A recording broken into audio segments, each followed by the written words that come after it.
राधे राधे। कथा आती है भगवान श्री कृष्ण और श्री राधा रानी जी की। एक दिन श्री राधा रानी जी और श्री कृष्ण जी अपने धाम श्री गोलोक में विहार कर रहे थे। दोनों विहार में इतने मदमस्त थे कि तभी उसी समय श्री राधा रानी जी के भाई वहां से गुजरे।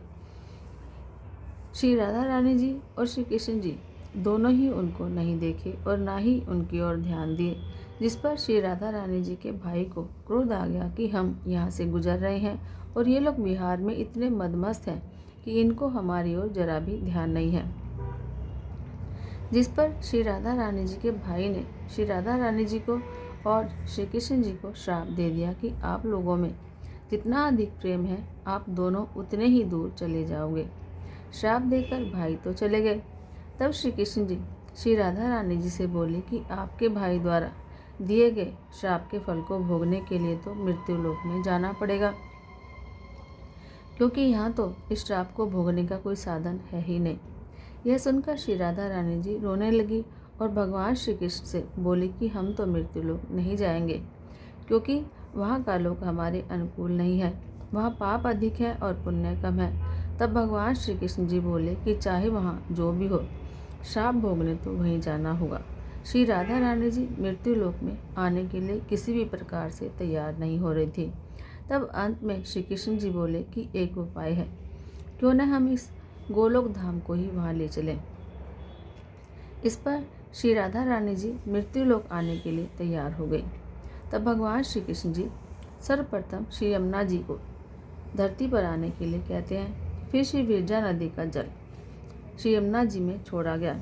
इसके बाद भगवान श्री कृष्ण जी गोलोक धाम से 84 अंगुल गोलोक धाम की मिट्टी पृथ्वी पर एक सीमित क्षेत्र 84 कोस में बरसाई।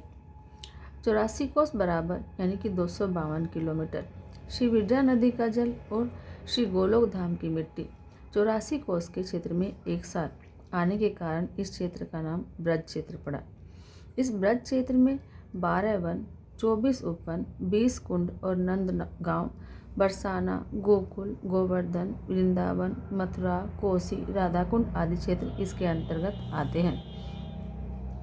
84 अंगुल इसलिए कि धर्मशास्त्रों के अनुसार पृथ्वी पर हर मनुष्य का सिर अपने हाथ की उंगली से 84 अंगुल का ही होता है। इसके बाद भगवान श्री कृष्ण जी गोलोक धाम के सभी पशु पक्षी इत्यादि को बोले कि आप श्री राधा रानी जी की सेवा में ब्रज में जाइए। तब जाकर श्री राधा रानी जी सर्वप्रथम ब्रज क्षेत्र के बरसाने में श्री विश्वानु जी के यहाँ प्रकट हुए।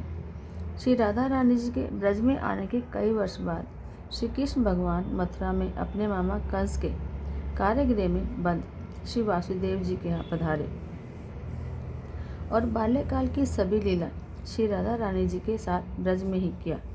इसके बाद श्री कृष्ण जी तो ब्रज छोड़कर चले गए, पर श्री राधा रानी जी अपने भाई द्वारा दिए गए श्राप को ब्रज में ही बिताई और बाद में अपने धाम गोलोक को चली गई। बोलो जय जय श्री राधे। श्रीमद्भागवत पुराण आदि में ऋषि संतों आदि का वर्णन है कि कलयुग में ब्रज 84 कोस की परिक्रमा लगाने से 84 जन्म के पापों से सहज ही मुक्ति मिल जाती है। मुक्ति कहे गोपाल से मेरी मुक्ति बताओ, ब्रज जब माथे पड़े मुक्ति मुक्त हो जाए। ब्रज 84 कोस की परिक्रमा जो दे, तो लग 84 कोस के पाप हरि हर ले।